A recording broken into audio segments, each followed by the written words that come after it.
Welcome to the Yeah We Know podcast, part of the Morgan Knows Podcast Network. You're in the ring with Jimmy, Chris, and Rod. And I have a question for you, Rod. Is this, in fact, my brutality? Is this, in fact, my brutality? Well, that's one of those questions that we could have probably a 30 to 45-minute different podcast about whose reality we're living in and what all we're supposed to do to affect our self-worth in that particular reality. But this really isn't the podcast for that. This is more just about Rhea Ripley making a return. And my only thoughts are I echo what I talked about. We have to figure out a better way to not squeeze out the ending when the ending might be the most important point of the show. All right. Well, we're going to have a return like that. You got to give me more than 15 seconds is all we got left of camera time on the USA Network before we have to cut away. My goodness. Chris, they messed it up. I think they messed it up. I don't know that they messed that up. Because you're left wanting more, right? You're left because I saw her do something. That's why it's like, oh, she like kind of went like that to him. Right. So now we have to come back next week, right? I mean, isn't that the greatness of TV, especially live TV? Leave on a cliffhanger. Have to tune in next week because you don't want to miss what's happened. We're going to be shown that ending all night Friday night, right? Yeah, it was. They're going to be working that up constantly because everyone's going to want to see what happens Monday. It was a lot of fun, Rod, because when I saw Dom go down, I'm like, okay, I'm like, oh, how cool would it be if he's looking at her in the eye and her music hits and then her music hit and he looked up and Liv had a heart attack and ran away. I thought that was great, but I agree with you where it just didn't end right. I don't think it ended right. Listen, we all love it when they can put up a cool, fresh graphic about how many impressions they've gotten on their social media channels about little extra storytelling bits that they give us all the time, right? Like let's shout back to Rhea and Dom, the old days where they show up over at the Mysterio holidays and get arrested by the police, right? Shout out to Dom being brought to WrestleMania in the back of a prison van. So we get that WWE social, but I shouldn't need to go to the WWE social channels to see Dom and Rhea walking back up towards Gorilla, right? I shouldn't have to go to the WWE social channels to see Liv Morgan reacting behind a curtain and peeking through and being ever so happy about everything that has unfolded, right? You should give me some of that on TV. And Chris, I totally hear you on next week. Let's move the story forward. But like, don't you want a little bit more for Rhea's return than just that few seconds? I guess that's all I was trying to say. So I'm an old man, Rod. I don't go to the WWE socials. I don't know any of that extra stuff. You know, those aren't parties, right? That's like Good one, Jimmy. So I like that extra stuff I didn't necessarily need or knew previous to this conversation right now. So I didn't need it. I just thought it was great because like, yeah, I know Liv's going to be happy. This is what she said she wanted to do. So yeah, and I knew Rhea was going to be mad at Dom because that's what we expect. So it was perfect for me. See, I don't know if I expected Rhea to be mad at Dom. Like, Jim, I'd have been fine if Rhea would have just immediately went in and just clocked Dom, right? I mean, honestly, if there's ever a time where somebody gets to clock, their significant other, it's when they basically walk in on them probably cheating on them, right? I mean, this is generally accepted across fits of rage, right? If there's ever a time where Rhea can just walk in, punch Dom, and Dom getting punched in the face pops hugely, that was it. And all we got was Rhea just looking at him and then credits. I think when Dom looked down again and put his face towards hers, that is definitely an okay to punch him in the face. And honestly, that would have gotten, you think the impressions are a big thing now? Think about what that would have gotten. That would have been amazing. Can we just be honest for a second, though? Is there ever a time that we have seen Dirty Dom and he hasn't looked like he needs a punch in the face? Well, I guess you're not wrong on that. So, yeah, that was one of about 50 amazing stories that happened over the past few days in WWE land.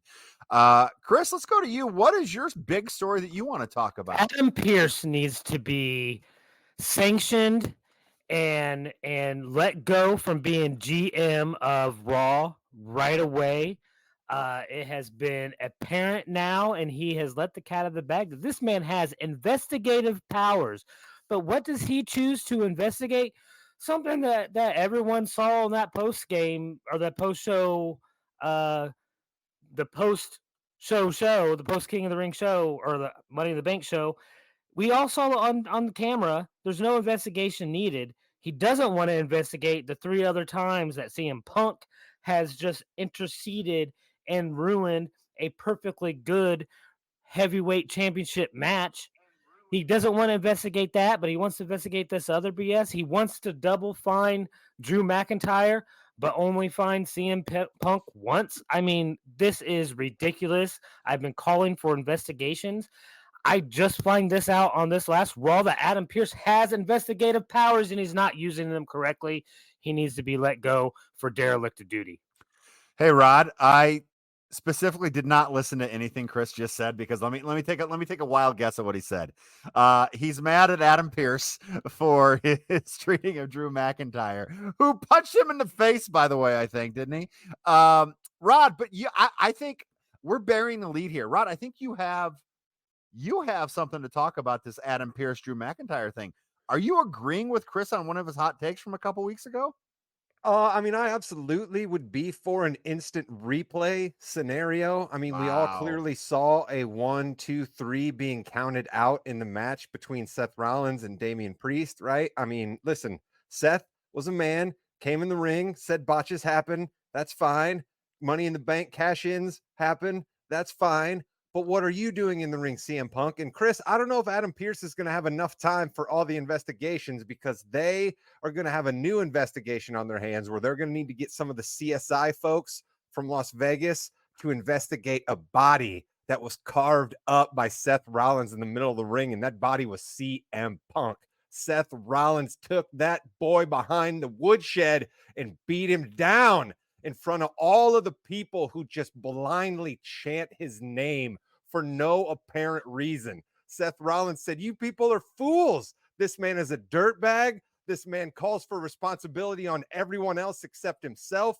This man calls for people, how dare they break the rules, but he breaks the rules, flaunts it, and then wants all of the attention." Drew McIntyre, he has plenty of beef with CM Punk, but I got more beef with CM Punk. Seth Rollins has beef with CM Punk, and this thing is building, and I absolutely love it. So, Chris, let's go. Pile the investigations on. Adam Pearce ain't got nothing else to do. CM Punk apologized, Rod. He Is that what he apologized in the did, middle of the Jim? ring. Is that what he did? He See, said I knew he you'd was come sorry. on here with this CM Punk garbage, right? This CM Punk garbage that the WWE needs to further this storyline because this man has done nothing. He has done absolutely nothing. He did nothing for 8 years prior to his return for the WWE, except people shouted his name throughout the rafters when it made zero sense. When it was a non sequitur, they just continued to shout and raise this man's name to the rafters. And now he is coming back, and all of these fans are going to reap what they sow. Is this what they want? Do they want this kind of chaos where this guy comes into the ring? You have no rhyme or reason as to what finishes are or aren't legit, and everybody needs to be on watch for whatever Phil wants to see happen? This is ridiculous. I mean, it's almost impossible for me to take somebody seriously who calls himself the best in the world or the best ever. And I have seen him for a half of a fight and he got injured and I haven't ever seen him again. The CM Punk slander on this podcast. Slander means something is false, Jimmy. Have we said something that's not true? Well, first of all, he is the best in the world. I mean, No question about it. I'm from Missouri. Show me. Clearly. Name one wrestler better than CM Punk. Chad Gable. Everybody. Name two wrestlers better than CM Punk. Listen, I've never seen CM Punk Dragon wrestler Lee. except for one time, half a match, and he gets Rhea hurt. Ripley, Dirty Like- Dom. Literally, Dirty Dom is good. Yeah. give me Nick Mysterio over CM Punk at this point, all right? Tom Did or we Nick? hear Dom's like, Come that on. wasn't me. It was Nick. We all saw it. Dude, Tom or Nick? What you want? So is CM Punk getting heat though? Where would he be on a heat list right now? See, that's the problem, Jim. You've hit the nail on the head, right? Guys like Chris and I, we don't like CM Punk, and so you think that storyline was building towards him being a heel, but clearly he's still over with most of the WWE universe. So I don't know, man. You tell me how they're going to paint this story. See, I don't know, because I think with Rollins he is the heel, but with McIntyre he's still the face. Even though, all kidding aside, all jokes aside for the old man, he is the heel in this program. I mean, he is screwed over. McIntyre made one mistake. He got cocky and talked crap to CM Punk after Mania. That's what happened. So I think he and Rollins are going to have. I was thinking, what are they going to do for Mania? Is it going to be Rollins and Priest again, or not Mania, SummerSlam? No, you have No, it's gonna forgotten this Priest and man Gunther. every week. Jimmy, Gunther is the going to Ring wrestle. General. Gunther is going. I guess he is. Yeah, he's going to wrestle. They already showed us the promo. They're already trying to cut that for us as one of the things happening at SummerSlam. So, and we know but Logan what are they Paul's going going to to do be with involved. what are they going to do with Punk, and what are they going to do with Seth Rollins? What are they going to do with him? I don't know if Punk can wrestle. Tell me Punk can wrestle, and then finally I'll book a card for him, Jim. But at this point, I have no idea if he can wrestle. And Rollins can't do anything because he can't go for the belt again. Is it McIntyre? Well, but Priest did say He's got to go the belt against Priest, but he doesn't get the shot before Gunther. so. But Priest did say a gentleman's agreement. We'll do something again. As if Priest is a gentleman, though. Let's be honest there. Well, we got to talk about Priest. So I don't know what happened. I'm thinking what happened was that McIntyre's music was supposed to hit on the 2 count and it never hit. That is what I'm thinking. That referee should have counted 3 and should have given the belt to Rollins. That's how they are in the past. That's how they've been trained. Now, that was under an old regime. You never know. However, storyline related, he did the right thing. And as you said, Rod, Rollins just saved it. He goes, yeah, stuff happens. We'll move on. Done. They never have to mention that again now. But that is 2 interesting happenings in the last 2 Damian Priest matches. Is this too much for him, or are we just going to chalk this up to stuff happened, or he might even been concussed? You never really know what happened. I suppose, right? Like, we got to take a page out of the documentary that premiered on the YouTube WWE feed there over the 4th of July weekend and think that Triple H is going to take some of this and make chaos come out of it, right? The fact that all of these people are mad about one particular thing that's kind of nebulous. Triple H lives and loves these situations, I think. So, I mean, Chris, are you okay if the Ring General match becomes a triple threat match? Do you think that cheapens what Gunther won as King of the Ring? Yeah, I definitely think it cheapens what Gunther did at King of the Ring. It cheapens King of the Ring completely, because then that means you don't get your real shot at a title belt. They are throwing these triple threats at us left and right lately, and sometimes I think they're a good idea. In that scenario, I don't. But here we go again. I know I'm patting myself on the back, but another investigation that needs to go into is what is going on with the ropes at these events, where we're seeing all these missteps that we didn't see a year ago. It's something new. Adam Pearce has investigative powers. I don't know what's going on there. I mean, we need a union for the referees, and we can get these bad refs that have these botches out of the matches. We need these instant replays so we can fix it when we do have these bad botches, and we solve all these problems. Rod, what's your number 1 story coming out of this week? My number 1 story coming out of this week has to be Rhea Ripley returning. I mean, it just absolutely has to be, because I was thinking to myself that, like, the women's ladder match, and we'll get to that, I think, here. Shout out to all of them for absolutely almost killing themselves numerous times during spots in that match. But there just was a bit of a vacuum in the women's division, right? Like, you just could kind of feel the absence of Charlotte Flair, of Rhea Ripley, of Becky Lynch, all at the same time, right? You could just kind of feel that vacuum at the top being there. And then with the Rhea Ripley sudden reappearance and Liv Morgan's plan now being able to be played out, you're like, oh, finally, we have something with the women's division. And then even the mid card on the women's division, they gave it a shot of juice that I was kind of like, do I actually care about this? I can't believe I care about this, but I might. We'll get there. But I think Rhea Ripley's the big story, Jim, because I think that elevates the women's division, which was in need of an injection. So Shayna Baszler is not your number one story coming out. No, but from the weekend. and she's not the story. Sonya Deville's the story of it. Okay. But Baszler, she'll get flowers from me, which is way surprising on this podcast. So Money in the Bank. Drew McIntyre wins the Money in the Bank match after throwing a ladder in the face of Jey Uso. I thought that was kind of fun there. And then McIntyre said he was going to cash in. I never understand why someone cashes in during the middle of a match, though. That's the second time it's happened. Rollins did it at WrestleMania. That's okay. But this one was weird. I don't understand why he would have not waited until the end to cash in, Rod. Well, doesn't it have to do with the fact that Drew wants to come out in the ring and prove to us how holier than thou and how smart and how virtuous he is all the time, right? So somehow cashing in Money in the Bank to make it a three-way isn't as cheap as just walking out and decking somebody with the briefcase and then making them count 1, 2, 3. Well, he is a good guy, right, Chris? Yeah, he is. Of course, I he's the guess you face. have He's the face of this whole thing. He's the face of the WWE, and he can do what he wants to do when he has the Money in the Bank contract. Well, then he should have done what I said. He should have walked out and decked somebody with the thing and then just had him count to 3. He He's should. got a little bit more class than you, Rob, because he's the hero. That's what I just said. You weren't listening to me. I knew it. See, Jimmy, I could have told you that Chris not only puts his microphone on mute, but he puts his headphones on mute when I say something because of current relations between the King and Morgan households. And I think we just have audio proof of it right there. Gosh, this got weird.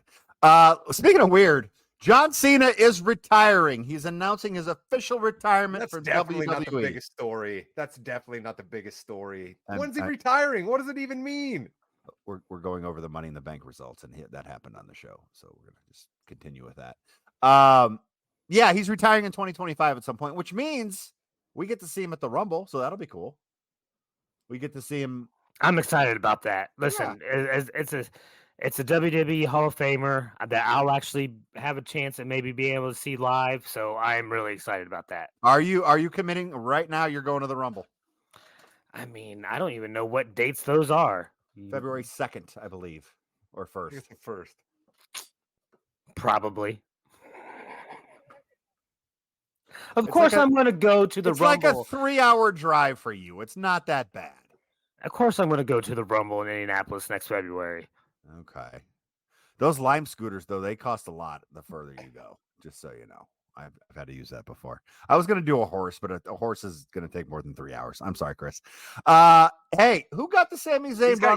You ever see Butch Cassidy and the Sundance Kid? You know that bicycle that he drives around that girl on at one point when raindrops keep falling on my head playing? Chris is actually upgraded to one of those kind of bikes, right? It's not like a breaking away, right? Like again, we'll reference Bloomington where Chris is. We're not talking about one of the breaking away like it's got the big front bikes. wheel. Yeah, he's got the big front wheel bike. Okay.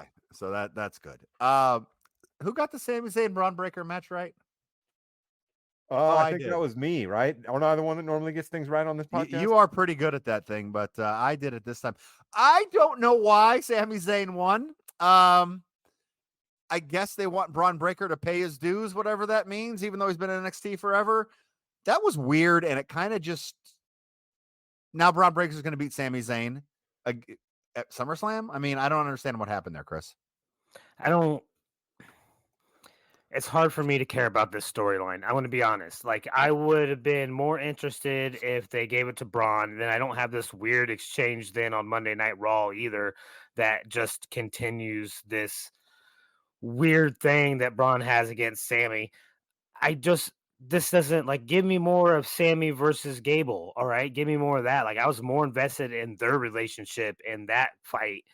And I don't need a championship belt involved for that to be relevant. And here there is a belt involved, and I don't see it as being relevant until the inevitable happens and they give it to Braun Breaker.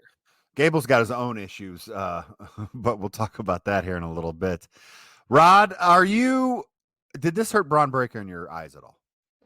Yes, I heard you in the back of my head as that match was finishing up. I heard you A, being like, damn it, Jimmy was right. And then B, I was like, Jimmy talks about this all the time. We did all of this time making Braun Breaker this incredible badass who just is absolutely rolling through people, right?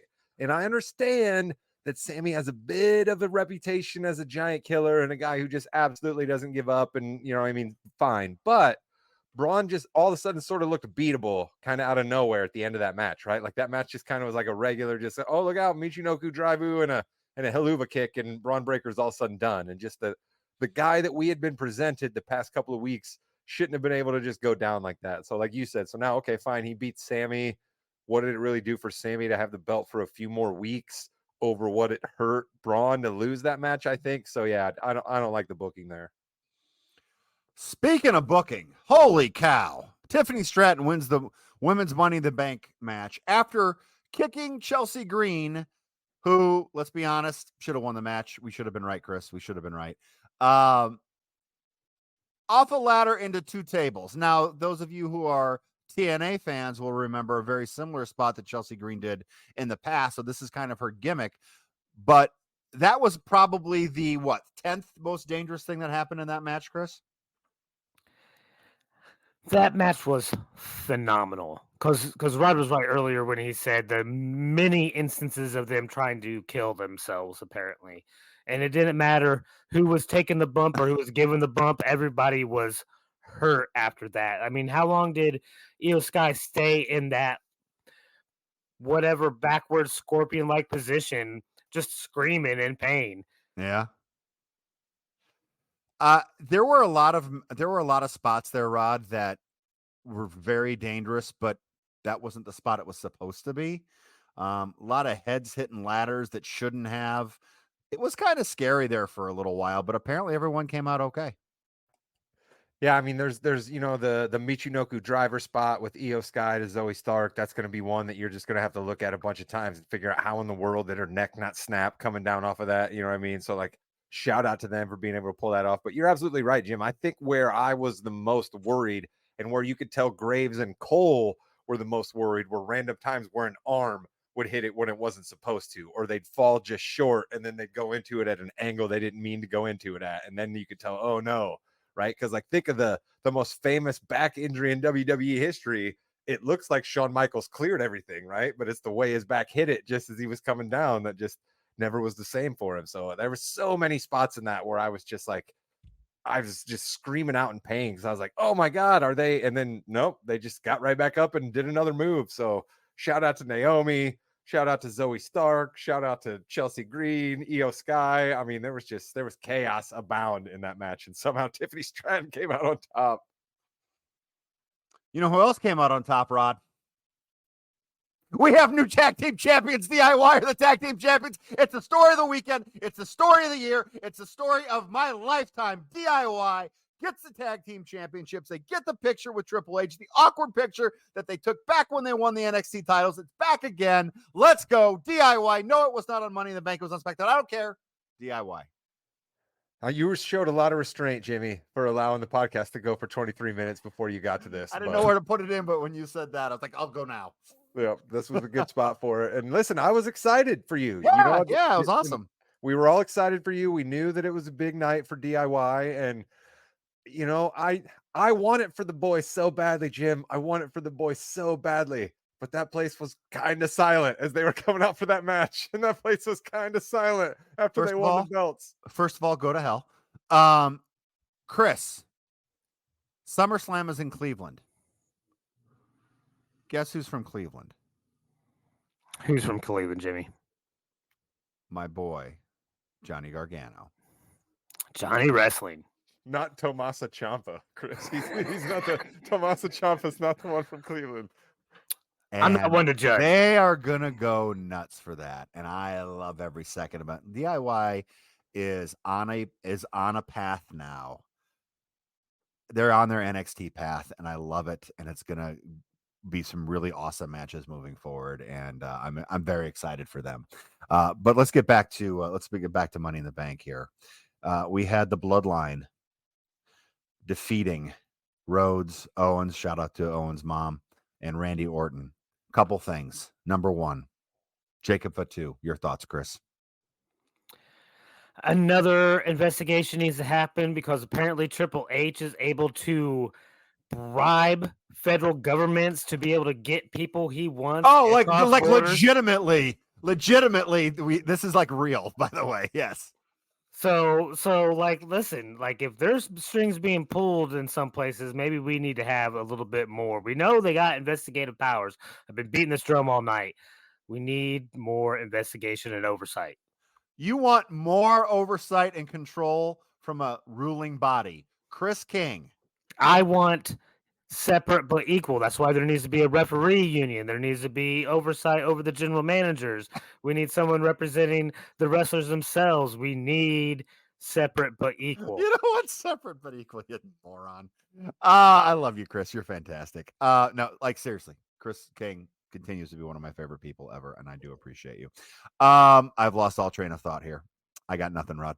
Yep. Well, Jimmy DIY got you excited. All right. And that's okay. That's understandable. Let's take it back to the women's tag team belt, if I could here. for Sure. Just a second. All right. And let's talk about how we have women's tag team champions that I believe right now the average WWE fan would not be able to name, near, pick out in a lineup, Jim. And that's a problem. That's a problem. Well, they are beefing up the factions, so they're going to be able to get those moving more, and they have to bring up more women to get. Like You're you right, said, but get out this of is the problem with fan service sometimes is the reason I wanted to bring this up, Jim. All right. Because Yeah, it I was a guess nice, so. wonderful moment when we gave these two ladies the tag team belts at the Clash in the Castle, right? Wonderful, great, grand for them. They get it in front of their homeland. Oh, yay. We haven't seen the belts on TV. And the only reason we're excited about the belts right now is because it's bringing back my girl, Sonya Deville, Jimmy. I like the Deville. I like the Baszler Stark Deville trio, all tough, legitimate fighters. I really like to see where that's going. So that is awesome. And they need someone that can speak for them. Okay. Shayna They Baszler, do, Zoe and that's Stark, good. Yes. speaking is not really what we need them to do a lot of. It's just not their deal. Let's leave that to Sonya Deville, who, let's not forget, spent a lot of time as WWE official. She's a smooth talker. I love this new faction. Yes, I love it too. Jacob Fatu takes the Randy Orton draping DDT. Gets up. Orton goes for his RKO and just looks up and said, "Oh dear." They're doing everything right with Jacob Fatu, and he and Cody is the big one coming down the line. But Solo gets the pin, and Solo and Cody will be the SummerSlam main event. And Solo I think gets the pin on Cody. Solo Yes. gets the pin on Cody. Only the Yes. fourth person, I believe, I saw to pin Cody Rhodes since he returned to the WWE. that's what makes that type of thing huge, because now you have Does a it? number one. Yes, Does it it? does. Yes. Of course That it is does. But huge. my argument here, and I believe Chris is going to back me up. Chris, are you excited that the fourth person to pin Cody Rhodes was Solo Sikoa? It's July 9th, 2024. And Spoiler. I'm pretty sure that it's still Cody Rhodes versus the Bloodline, and I'm losing interest. Well, it's a new And that falls into line with what Rod said. I didn't know nor care, nor does it change my thought process of how unbeatable Cody is. Well, but it happens so few and far between, though. It is a big moment when Cody Rhodes gets beat. So then your ears pick up a little bit, say, hey, he could actually lose this title coming up. It took But him so long to No, you even win don't. the title. That's why it doesn't feel like that's a big deal. It took him so long to get the title. So it doesn't feel like he was this unbeatable juggernaut going through and unable for anybody to pin But because he it is took an him so unbeatable long. Juggernaut. He's only been pinned by 3 other dudes. Like, he is an unbeatable juggernaut. I'm saying He won that's the- why he it won the doesn't Royal Rumble feel back-to-back. that's why it doesn't feel like he's an unbeatable juggernaut because it took him so long. That's He why it wrestles doesn't all feel the that. time. Well, Listen, Jim, I'm all for making people, right? I'm all Yeah. for making people, and Solo certainly seems to be a guy you can make. The family storyline, it's all there. I'm not against it being there. Can we get to Randy Orton? Can we get to somebody else I who, don't like, think we're getting to Randy Orton anytime soon, bud. Randy? He got the fat shirt off. Come on, let's give Randy a little reward. He got the fat shirt off. He was even walking behind the guys eating, playing into the joke because Randy hears what people are saying. Come on, let's get the Viper bad again. Get Randy bad again. Get Randy bad again. Yeah, I'm with that too. I want to see a crazy Randy Orton. Give me a real person who hears voices in their head because I haven't seen that since he's been back, and I didn't get to see him when he was around. He wants to hear the voices, Jim. They'll talk to him. They'll understand. They'll talk to him. Yeah, you're right. You're right. I don't see where Randy's going to fit in over the next month. Then what are Randy and KO going to do? This is the problem I think Chris has with the bloodline, and They're going to go finally against starting two to members realize of the bloodline at SummerSlam. Then Yeah, what do you they do are. with anybody else? Where's AJ Styles? Right? Where's Dead. Bob Lashley? Has anybody Dead. put out a missing reports person on Bob Lashley recently? What are we going to do with Braun Strowman, who's back? Is he literally just going to keep running around? What are we doing with Karrion Kross in the Final Testament? I mean, is Kofi Kingston going to retire? What's happening, Jim? And now John Cena's coming back, supposedly doing something. Charlotte Flair hasn't returned yet. I'm worried. Gunther hasn't been on TV for it doesn't seem like he's wrestled forever, and I That's think what I that mean. hurt Gunther a lot. I really, I don't think know. that hurt. Chris, I think is calling for too many investigations, but I will agree with him on the fact that we can maybe move off of main people on the TV have to do with the Lafatu Samoan bloodline family. Like we can have other people involved in storylines. Like Ilya Dragunov, right?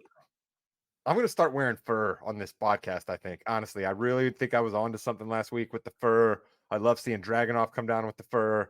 I really just think I'm going to be just draped up in fur, and I'm just going to throw it around the way Dragunov does to just emphasize my points. And I'm just going to be a crazy intense and look at the camera with my eyes all bulged out and just be sweating everywhere. Do you think that would help our ratings?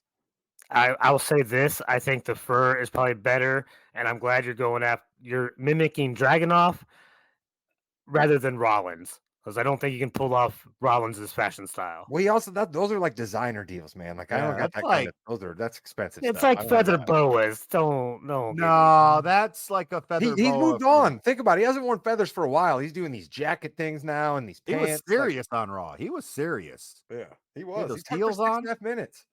He did have heels on. He did have He heels even on. mentioned him, which I thought was really funny.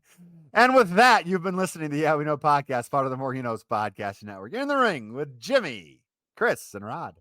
And listen, Chris is right about one thing. We need to show Gunther his proper respect. And perhaps all of this worrying I'm doing about what stories we have will fall by the wayside when the King General starts stomping people and slapping them in the chest, and we'll hear the echoes reverberate throughout the nation. Goodbye, net. Yeah.